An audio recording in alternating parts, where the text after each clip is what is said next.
Muy buenos días para todos. Mi nombre es Adriana Incapié y soy la directora de Consultoría Laboral y Migratoria PwC. Muchas gracias por acompañarnos a nuestro webcast. Como saben, tenemos un webcast relacionado con temas laborales y migratorios el primer día hábil de cada semana. Hoy vamos a tratar un tema muy importante. Digamos que a través del acompañamiento que hemos hecho a nuestros clientes en los procesos de fiscalización de UGPP o en los diagnósticos de cumplimiento de obligaciones laborales, hemos encontrado pues que hay un error recurrente o un error que se detecta con frecuencia, y es las bases que tomamos cuando están presentes novedades en la nómina, novedades como licencias, vacaciones, y es por eso que hoy quisimos traer este tema a nuestro webcast. No obstante, ahorita estamos en un estado de emergencia sanitaria. La UGPP está ocupándose de otras cosas como el reconocimiento del PAEF, por ejemplo. Sabemos que cuando volvamos a la normalidad que estamos esperando todos, esta entidad va a iniciar con más fuerza sus fiscalizaciones y queremos que todos nuestros clientes estén preparados. Quienes van a dictar hoy este webcast son Karen Castillo, abogada laboralista gerente del área, y Julián Caicedo, administrador de empresas, ambos con amplísima experiencia en temas de nómina. Les doy la palabra y espero que este tema les sea de bastante utilidad. Hola, buenos días a todos. Muchas gracias por acompañarnos hoy. Como les comentaba Adriana, la idea de hoy es que compartamos entre todos cómo se deben hacer los aportes al sistema de seguridad social y a las contribuciones para fiscales cuando presentamos diferentes novedades en nuestra nómina. Si bien tenemos un catálogo muy amplio en el tema de novedades, hoy hemos escogido, digamos que las principales que hemos visto que por lo menos en las últimas semanas se pueden presentar de manera reiterada en nuestras diferentes nóminas. Entonces vamos a hablar de qué pasa cuando tenemos un ingreso o un retiro de un trabajador, qué pasa cuando tenemos vacaciones, suspensiones de contrato o licencias no remuneradas, tenemos incapacidades generales y tenemos licencias de maternidad. Bueno, antes de arrancar como a hablar específicamente de cómo se deben hacer los aportes, es importante que recordemos como los puntos básicos para considerar cuándo vamos a liquidar nuestras nóminas. Entonces, lo primero que debemos tener en cuenta es que en Colombia tenemos dos tipos de salario diferentes. Tenemos el salario ordinario y el salario integral. El salario ordinario para el año 2020 no puede ser inferior a 877.803 pesos. ¿Eso qué quiere decir? Que bajo ninguna circunstancia los aportes al sistema de seguridad social deben ser inferiores a este valor, salvo algunas novedades, como lo veremos más adelante, que son la de ingreso y la de retiro. Por otra parte, tenemos el salario integral, la norma laboral que nos dice: el salario integral es aquel pactado por escrito con los trabajadores que no puede ser inferior a 13 salarios mínimos legales mensuales vigentes.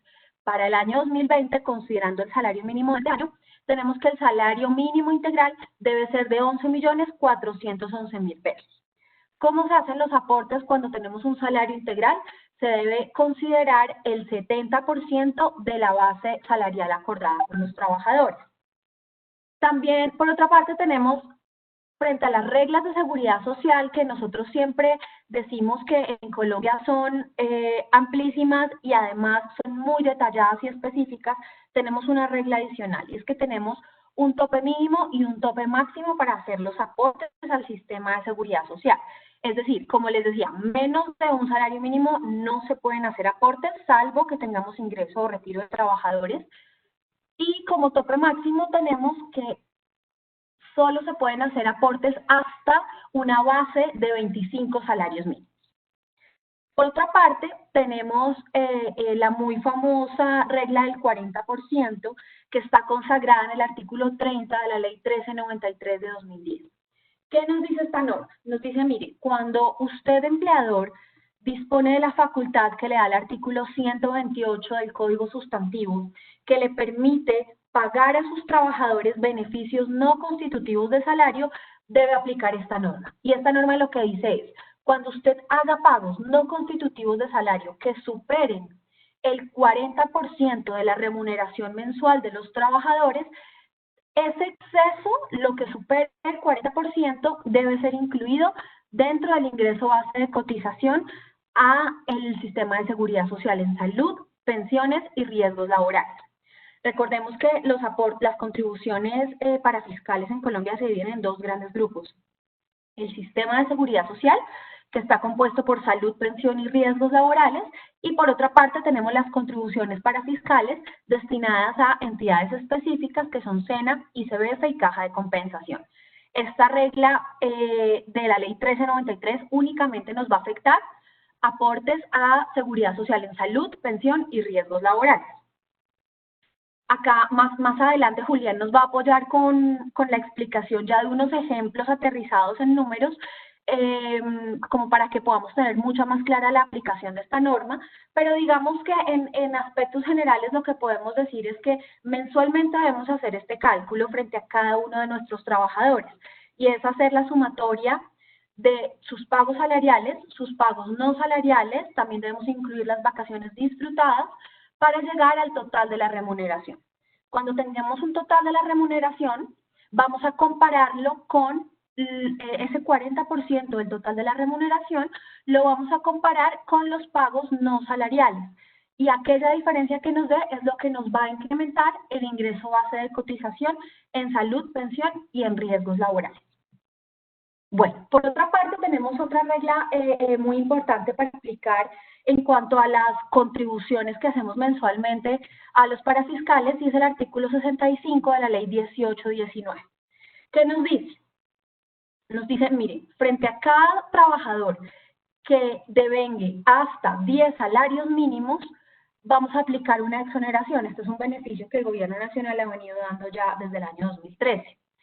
Y es, frente a salud, se va a pagar únicamente el porcentaje destinado, el porcentaje que está a cargo del trabajador. Es decir, vamos a tener una exoneración por parte del empleador de pagar el 8.5% que tiene a su cargo. De igual forma, tenemos la exoneración frente a los aportes parafiscales destinados a SENA e ICBF, que por regla general en su 100% corresponden y están a cargo del empleador. Recordemos que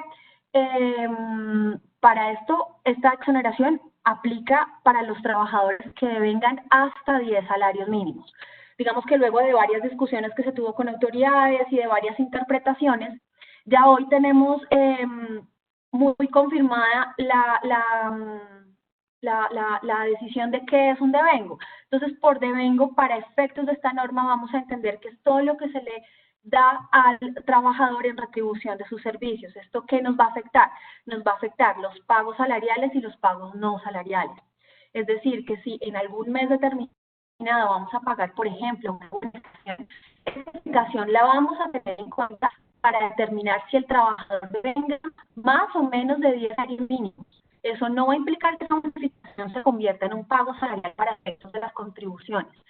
Simplemente es la llave determinar la que nos dice si la persona se encuentra o no se encuentra exonerada frente a estos aportes. Ya habiendo hecho un poco como de recordatorio de cuáles son las reglas generales que debemos tener en cuenta a efectos de hacer nuestros aportes, vamos a empezar a explicarles un poco cómo funcionan las novedades. Recordemos que las novedades y todos los aportes del sistema de seguridad social afortunadamente ya se logran hacer hace algunos años a través de la PILA, que es la Planilla Integrada de Liquidación de Aportes. La PILA tiene diferentes operadores, cada empleador escoge el operador de su preferencia.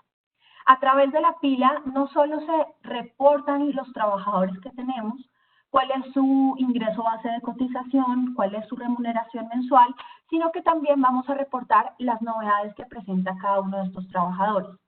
Es decir, vamos a reportar si un trabajador ingresó, se retiró de la compañía, estuvo incapacitado, se le suspendió su contrato, por ejemplo.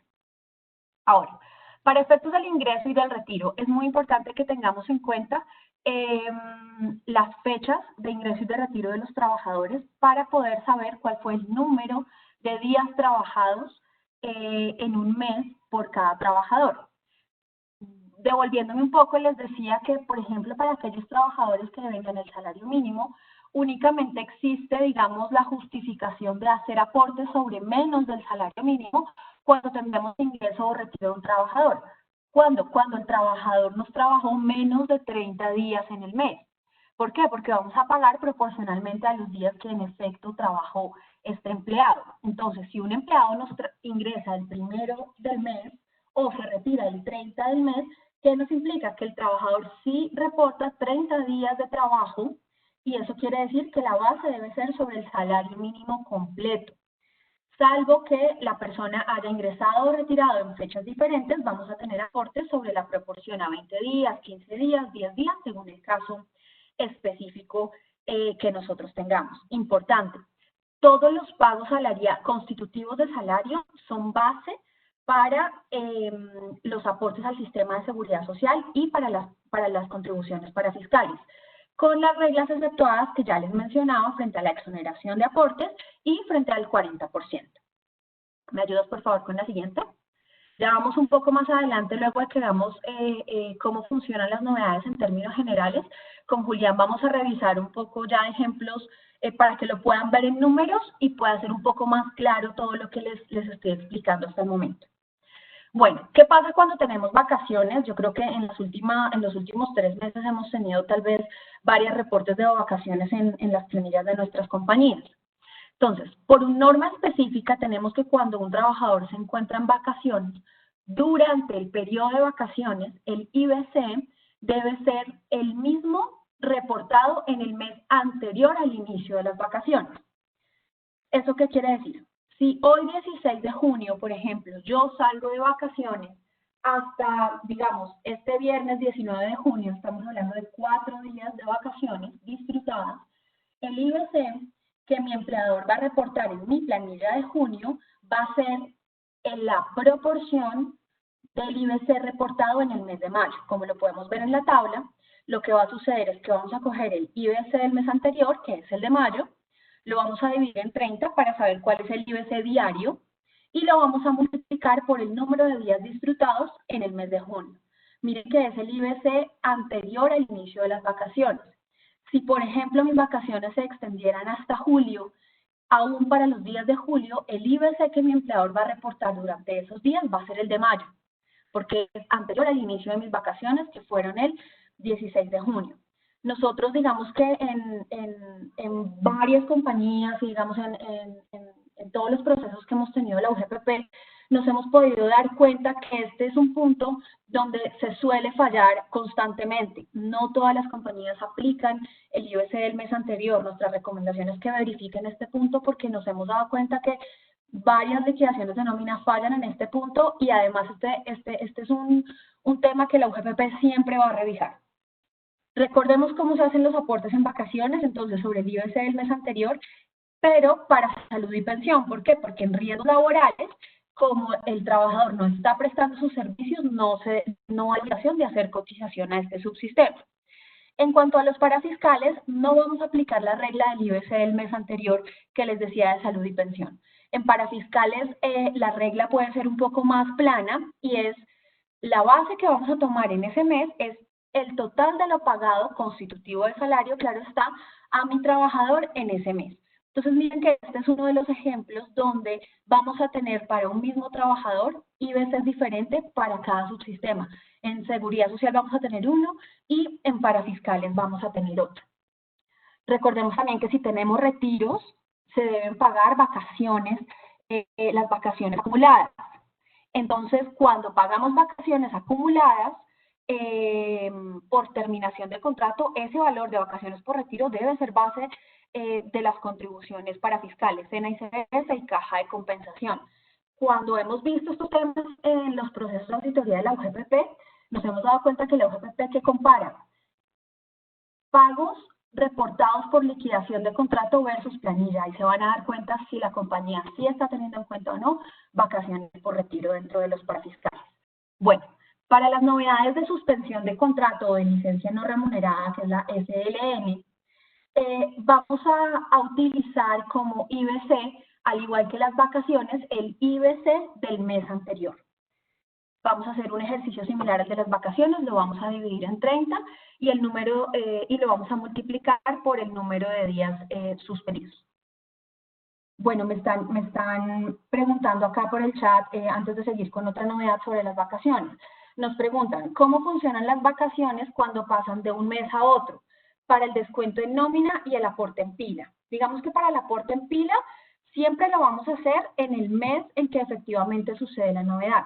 Si para mi ejemplo, hoy salí de vacaciones 16 de junio y las vacaciones se me extendieron hasta el 6 de julio, por ejemplo, en pila yo voy a reportar en junio mis vacaciones del 16 al 30 de junio y para julio voy a reportar los 6 días restantes de vacaciones.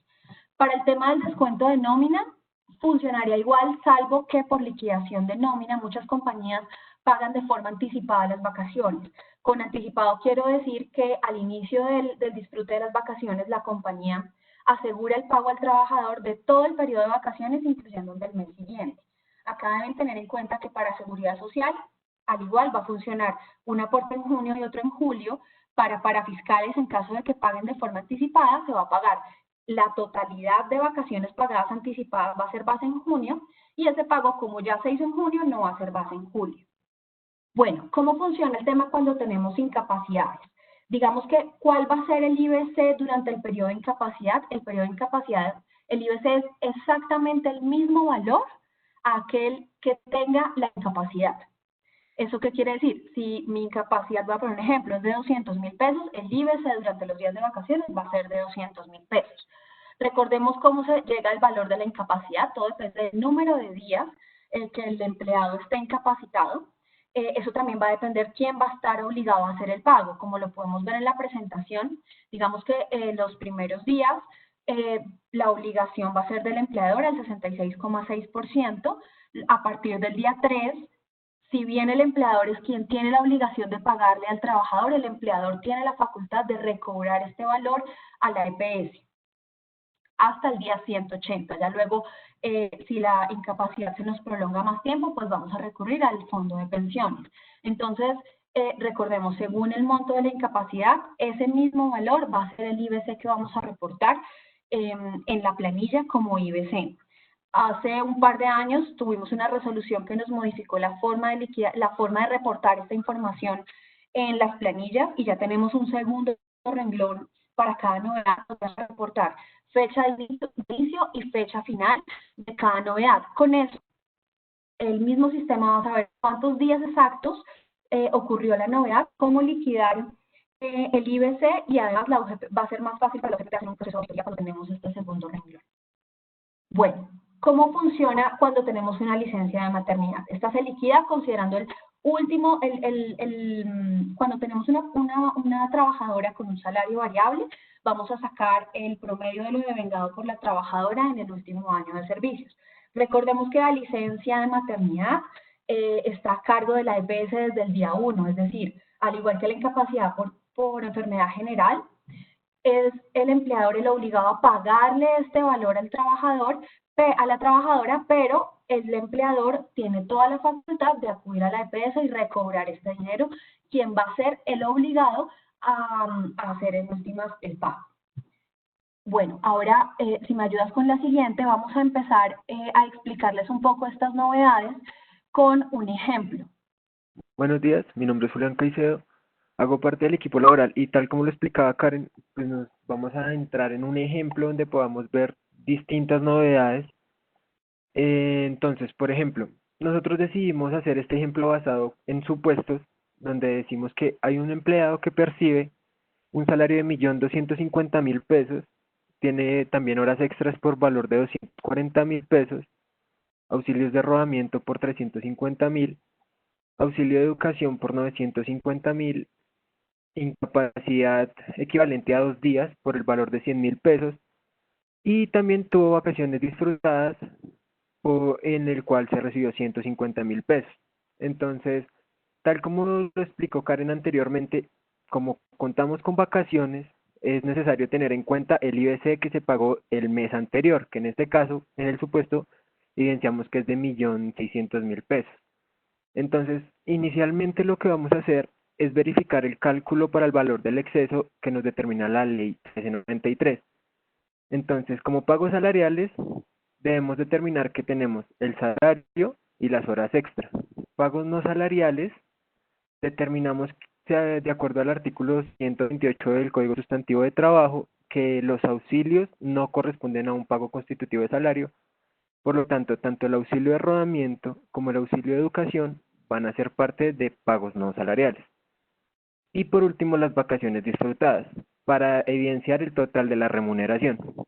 Entonces, en este caso encontramos que nuestros pagos salariales equivalen a 1.490.000 pesos, nuestros pagos no salariales a 1.300.000, nuestras vacaciones disfrutadas 150.000, para evidenciar una total remuneración de 2.940.000.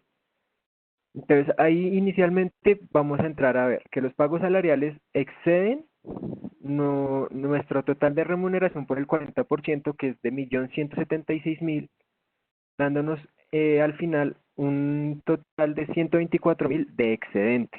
Entonces, como lo evidenciamos en el tercer cuadro, inicialmente vamos a ver que como la remuneración es de 2.940.000, no alcanza a los 10 salarios mínimos, por lo tanto, dicho empleado cumple con una exoneración. Igualmente vemos que el valor exceso de 1393 es 124.000, el cual va a ser sumado al IBC, base de cotización de la planilla de seguridad social. Entonces, como tal, aquí vamos a empezar a evidenciar inicialmente la liquidación de aportes de IBC que se va a ver en planilla pila. Entonces, el IBC Salud Pensión, como lo explicábamos anteriormente, cuenta con los pagos salariales, el exceso 1393, el cálculo de vacaciones, que en este caso es IBC mes anterior, dividido el 30% por el número de días disfrutados, más el concepto de incapacidad, donde vemos que al sumar todos estos valores nos da una liquidación de IBC para salud y pensión por valor de 1.874.000 pesos. En cuanto a tema de IBC ARL o riesgo, solamente tenemos en cuenta los pagos salariales y el IBC exceso 1393, el cual nos da un valor de 1.614.000. Para tema de IBC para fiscales, contamos con los pagos salariales y las vacaciones completas, que entiéndase por vacaciones completas, vacaciones disfrutadas, compensadas en dinero o vacaciones por retiro. Para nosotros, en nuestro ejemplo, el valor es de 1.640.000 pesos. Ya habiendo evidenciado el cálculo de los IBC, podemos entrar a evidenciar entonces el tema de los aportes sobre la liquidación de la planilla. Entonces, como sabemos, para salud el total es del 12,5%. Como esta persona es exonerada, no va a contar con el total del aporte, solo cuenta con el aporte que le equivale al empleador, al empleado, perdón. En temas de pensión, también vemos los aportes completos del 16%, y ARL igualmente, en este caso, pues sabemos que ARL tiene una tabla de acuerdo al riesgo que cumple la labor del empleado. En este caso decidimos tener la más baja, que es como la más común de acuerdo a labores, y del 0,522%. Para tema de IBS para fiscales, dado que tenía la exoneración, solamente se va a hacer aporte a cajas de compensación. Tanto ICBF como el SENA quedan en cero. Entonces, si se dan cuenta, tenemos 3 registros que corresponden a un mismo trabajador. Esto dado de que en el 2017, entre los meses de enero y febrero, se dio una actualización a la planilla pila donde dice, de acuerdo a cada novedad, el empleado tiene oportunidad a que en la planilla se le sume un registro. Por ejemplo, en este caso tiene novedad de vacaciones y novedad de incapacidad general. Por lo tanto, se suman esas dos. Entonces, empezamos a evidenciar que cada una de las líneas nos da la sumatoria al final del cuadro, determinando que el IBC Salud, que nos daba anteriormente de 1.874.000, multiplicándolo por el porcentaje del aporte a salud, es lo que debemos aportar a la seguridad social por dicho empleado. Igualmente pasa en pensión, donde nos da un valor de 299.840. Y en el riesgos igualmente nos sucede lo mismo, pues como ya les explicaba, solamente se tiene en cuenta un solo registro, que es donde el empleado estuvo laborando dentro de la compañía teniendo aporte a riesgos. Y finalmente, podemos evidenciar el tema del IBC para fiscales, que en el último registro no cuenta con IBC ni aporte a caja de compensación. ¿Esto por qué? Porque para el tema del IBC, el aporte para fiscales se toma en cuenta los pagos salariales, las vacaciones, pero no toma en cuenta el registro por incapacidades. Bueno, si quieren, hemos visto acá algunas preguntas en el chat, entonces podemos ir respondiéndolas. Una de ellas es si cuando tenemos suspensión del contrato de trabajo se deben hacer aportes a pensión. Sí, sí se deben hacer aportes a pensión. También nos preguntan sobre el tema de cómo se debe liquidar la prima cuando hubo un mutuo acuerdo para disminución del salario. Digamos que, bueno, el objetivo de hoy era únicamente hablarles sobre temas de seguridad social. La prima es una prestación de servicios, es una prestación social, perdón, por eso no lo incluimos hoy, pero de todas formas la prima como se liquida con el promedio de lo devengado por el trabajador en el último semestre. Si tuvimos una disminución de salario, eso por supuesto nos va a afectar pues el promedio y va a disminuir un poco el valor de la prima. El auxilio de transporte nos preguntan que si lo deben considerar como un pago no salarial. Acá debemos, digamos, diferenciar un poco. Si estamos hablando del auxilio de transporte legal, este auxilio no nos afecta para temas de seguridad, para temas de aportes al sistema de seguridad social. Tampoco se tiene en cuenta dentro del tema del 40% de la ley 1393. Si estamos hablando de un auxilio de transporte no constitutivo de salario, extralegal, tal vez otorgado por la compañía por mutuo acuerdo con los trabajadores, una política o para casos específicos, en ese caso sí lo debemos tener en cuenta como un pago no salarial y debe hacer parte del cálculo del tema del 40%. También nos preguntan cómo se debe liquidar el tema del 40% cuando tenemos salarios integrales. Digamos que acá hay dos posiciones. Hay quienes toman, y lo hemos visto en algunas auditorías de la UGPP, toman el 100% del salario para llegar al total de la remuneración. Nuestra posición es que se debe tomar el 70% por dos razones. Primero, es la posición más conservadora y segundo, pues no incluimos dentro de el total de la remuneración el factor prestacional que el empleado que devenga salario integral tiene, es decir, ese 30%. Entonces, si bien hemos visto que la UGP en algunos procesos incluye todo el 100%, tal vez sí vemos que en otros procesos sí considera únicamente el 70%. Al interior de ellos tienen como diferentes posiciones.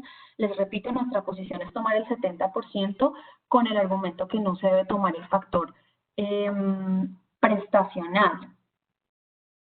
Bueno, veo acá la última que nos dicen: la resolución 554 de marzo de 2020 se debe reportar salario fijo o variable y salario integral. Tenemos integrales que son variables.